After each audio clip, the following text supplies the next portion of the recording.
Almost everywhere we look, nature is under threat.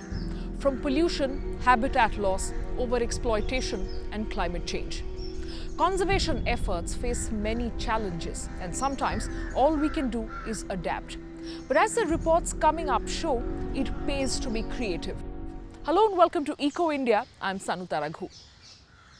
Around the world, irrigation, drought, and sea level rise are increasing the salinity of the soil and stunting crop productivity. One of India's worst affected states is Punjab, known as the country's granary. There, the problem is compounded by waterlogging.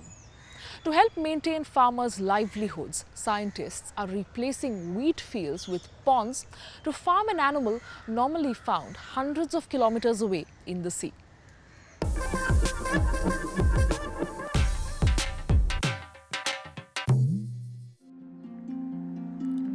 Just a few kilometers from the India-Pakistan border lies Shajrana village in Punjab.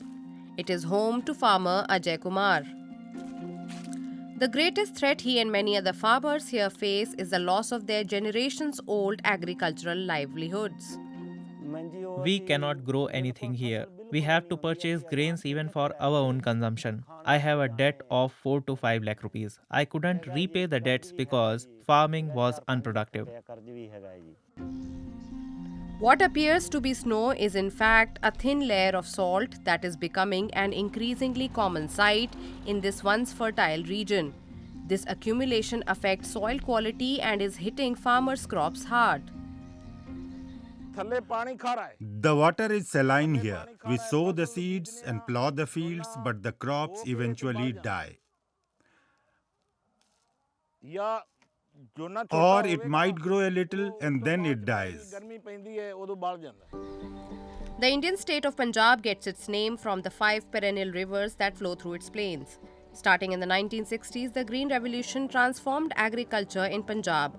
Hybrid seed varieties, mechanized farming, pesticides and fertilizers began to be used to maximize agricultural yield. Dr. O.P. Chaudhary from the Punjab Agricultural University says Punjab has become a victim of its own success, first engineered by the well-known agriculture scientist Dr. Kalkat. Dr. Kalkat, who used to be the director of agriculture, he used the jail inmates to make small packets of that Mexican varieties of rice and wheat and to distribute it to the farmers throughout the state.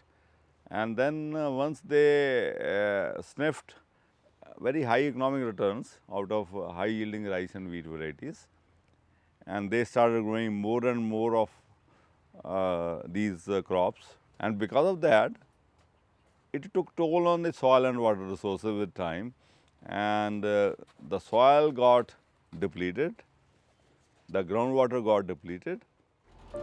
On the one hand, parts of Punjab are facing severe depletion of the underground water table, having to rely on irrigation from long-distance water sources.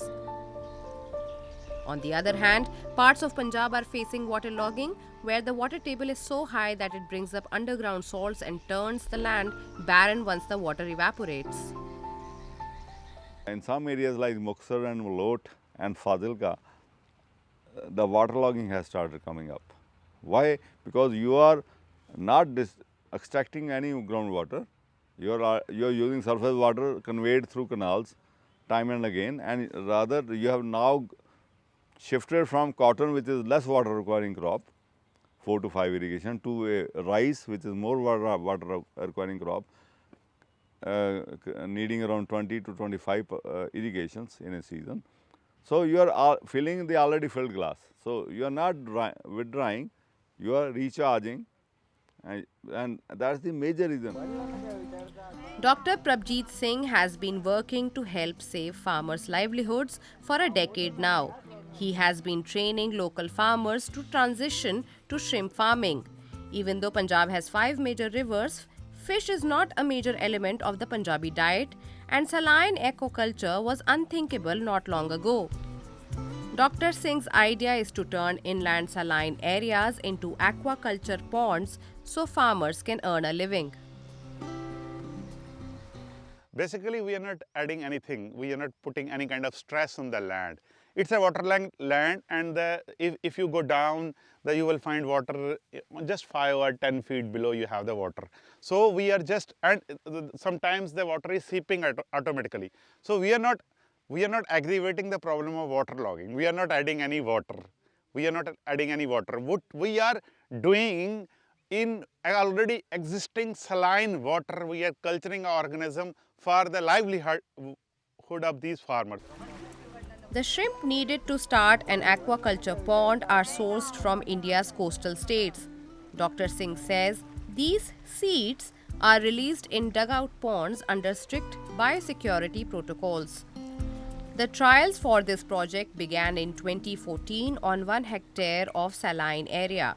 Today, more than 100 farmers in this district alone are running aquaculture farms on 450 hectares.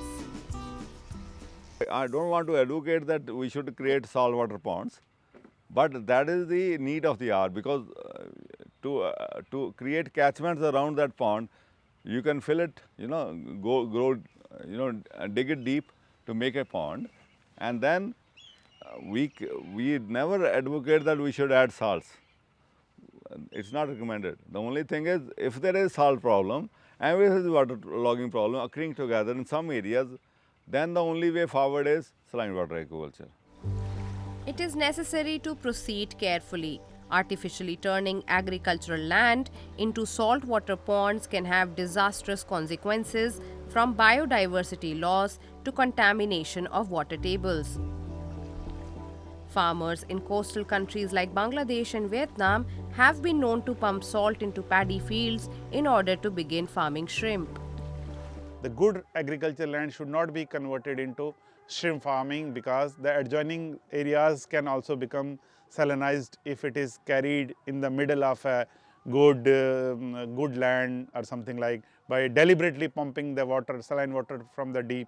So only where the water table is high and where the soil is already saline, water is already saline, let us do shrimp farming. Demand for Indian shrimp from China and the US has grown the shrimp production here to 4,000 tons per year. Farmers' cooperation with scientists is once again helping them adjust to the new circumstances without worsening the ecological balance. Well, with agricultural land under threat from climate change and more people on the planet to feed, the search is on for new food crops that can withstand changing conditions and increase yields. Scientists are devising ever more super crops through gene editing. But should we really be fiddling with our food? We started improving plants by crossbreeding the best varieties. The first records of humans selecting ancient grass and wheat date back 10,000 years. Since then, we've multiplied corn, wheat, rice, and soy yields by several times and bred them to something which would probably be hard to identify for one of the early settlers back then. For example, do you know what this is? Today, it looks like this. Doesn't seem like a close relative, does it? In the past decades, yields have skyrocketed. To feed an ever-increasing population, we did not stop at just multiplying yields. Our excessive use of fertilizers, pesticides, and the ongoing conversion of sensitive ecosystems to cropland have degraded 40% of fertile soils globally. What's more, the climate crisis is forecast to reduce harvests. The problem is, we actually need to produce more, but without using more land and more resources. There's a 50% gap between the food produced today and what we need in 2050 just to feed people adequately. If everyone became a vegetarian, we could produce enough sustainably, but that doesn't look like it'll happen anytime soon. If we just stick at the current yield rate and say, oh, it's great, let's pat ourselves on the back and move on, then the only way that we would meet those needs is to expand the agricultural frontier even further, which means sort of goodbye to the remaining natural ecosystems. Scientists are designing climate-resilient super crops that might produce higher yields and need fewer resources to grow. They want to speed up the process by changing the plant's genetic code with genome editing, such as with rice. Drought was major news the summer of 2022. It is brutal down there. Drought emergency. Unprecedented droughts and heat waves have put water scarcity into sharp focus. That's a problem for rice, a thirsty crop used to being soaked. A new breed might help in the future. This variety, IR64, is mostly grown in the global south, but it's eaten worldwide. Scientists tweaked its genes to make it more drought-resistant. The new rice uses up to 40% less water in some weeks. While the conventional varieties did not survive a week without water in 40-degree heat, half of the gene-edited plants did. Scientists did this by instructing a naturally occurring gene in the plant to be more powerful. This gene helps reduce the number and size of the plant's pores, which are responsible for gas and water exchange. Fewer and smaller pores meant the plant saved water. Yields increased or remained the same. The method they used here is called CRISPR-Cas9, also known as genetic scissors or genome editing. It is fundamentally different to traditional genetic modifications or GM technologies.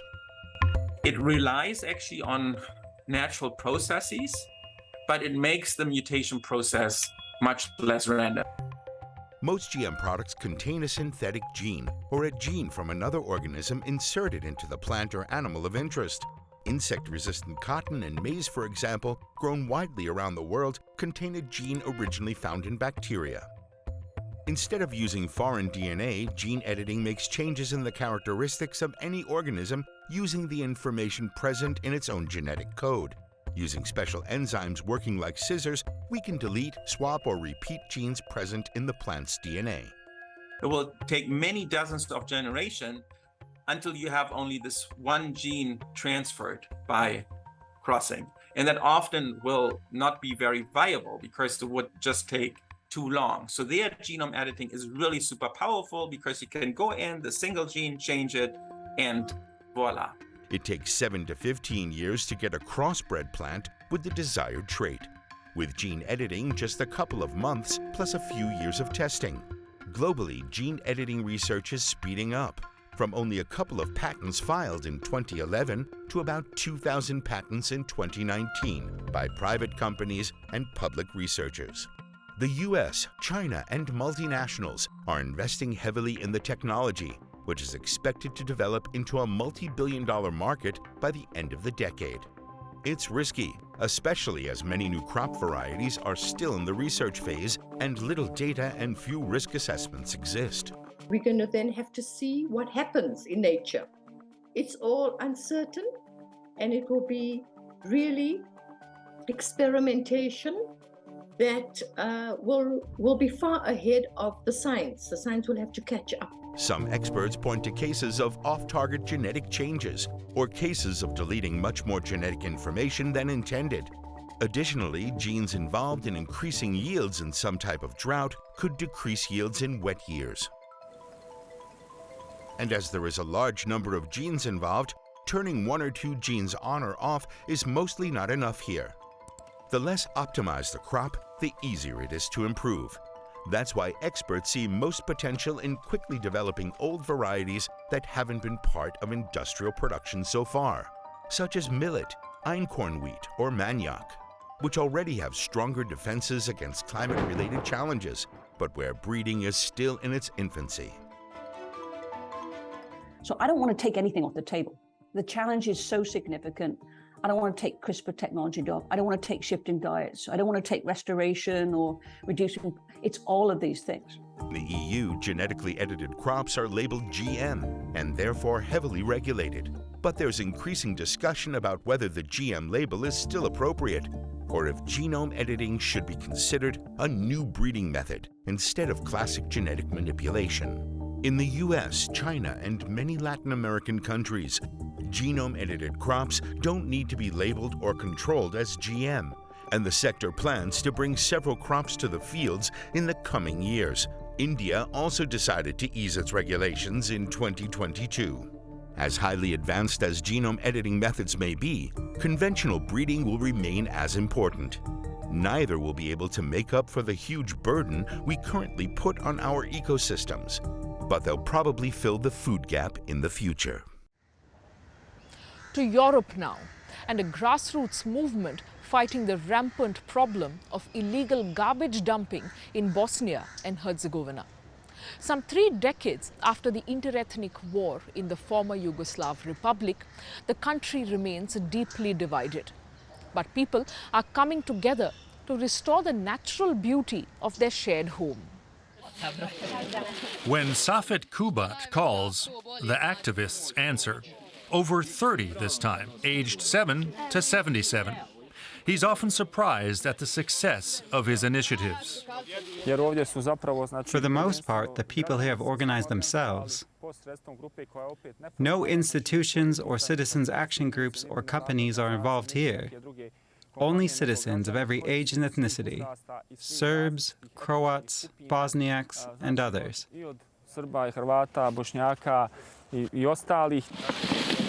This time, they're working on the banks of the Bosna, the river that gave this country its name. It's an idyllic slice of natural paradise, at least at first glance. But a closer look reveals old tires in the water on the bank opposite.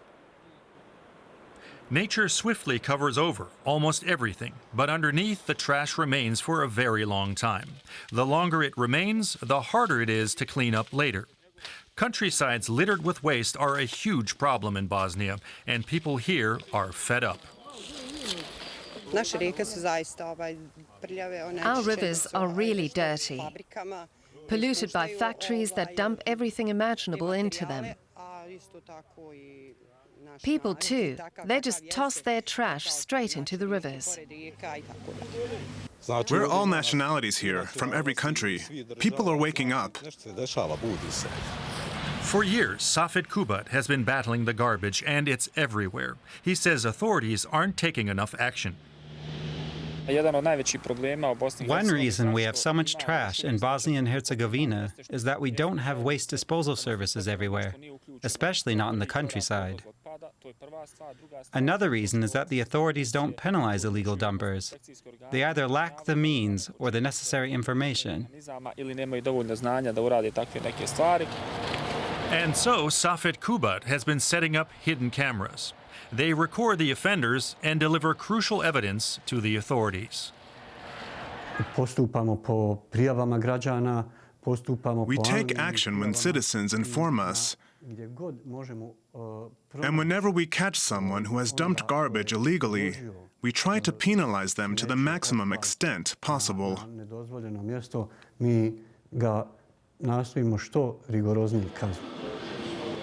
That's not always the case, according to Safet Kubat. His principal means of raising awareness is the internet. In 2020, he started the Facebook group Be the Change. The list of accomplishments is already impressive. So far, there have been more than 3,500 cleanup initiatives throughout the country, involving over 20,000 participants. And what's new for Bosnia is the reach across borders and ethnic groups. People everywhere organizing themselves because they believe the state has dropped the ball. Once nature and the environment are beautiful again, people can come here for a rest. If Western Europe can achieve that, why shouldn't it be possible in Bosnia? Now others are beginning to join in, local waste disposal services, for instance. Many here have been struggling with insufficient funding and outdated equipment. With some help from Safet Kubat, the service here got hold of a trash compactor. The next step is separating the trash. One result of our cooperation with the Facebook group is that we've introduced 2 different bins so trash can be separated. It's a start. You have to remember, there's just too little environmental awareness among the citizens and across the country in general. And he doesn't have to look far for an example. A parking lot close by is littered with trash left behind by a flea market held there. They come to clean it up every week, but soon after, it looks just the same. We have to put more work into raising environmental awareness so the population will understand ecology and the human side of this problem better, and especially what it means to care for the environment.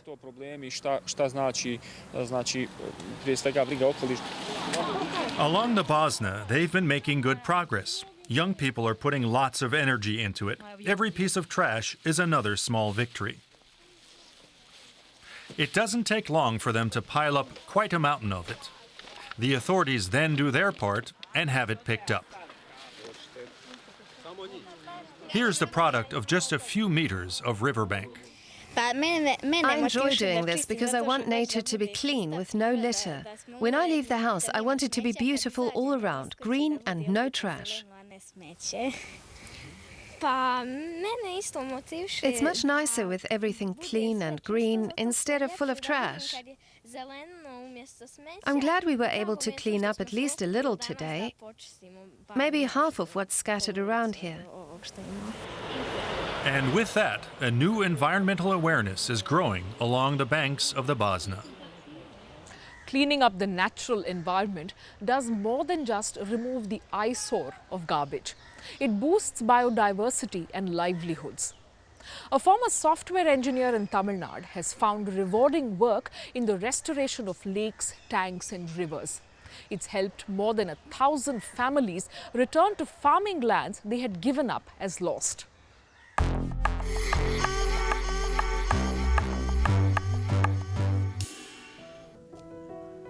Agriculture has changed a lot in the Thanjavur district of Tamil Nadu. Many farmers have given up growing rice and coconuts and switched to legumes like peanuts, which are robust and need less water. Because drought is a chronic problem in the state, compounded by extreme weather events like Cyclone Gaja in 2018.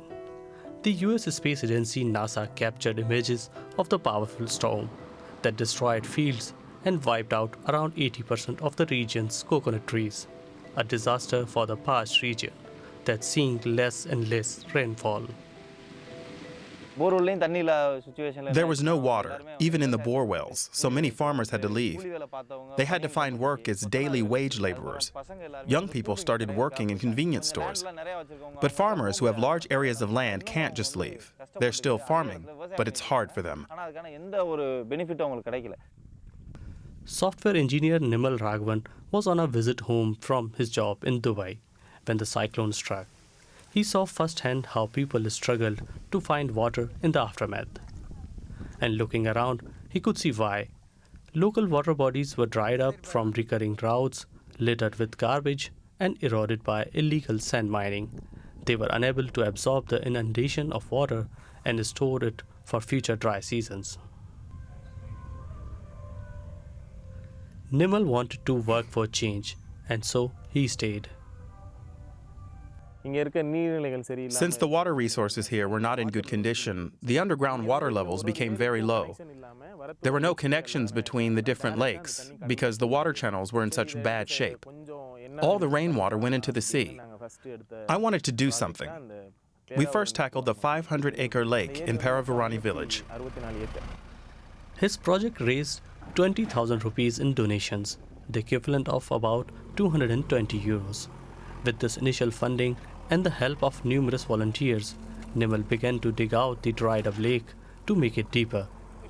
The dug-up earth was used to create a small island for birds and reinforce the banks of the canals leading to the lake. If we restore the lakes, groundwater supplies get replenished. In some places, water has flowed back into bore wells too. If the lakes are in good condition, water won't reach the villages during the rainy season. It goes into the lakes. In summer, they become a water source.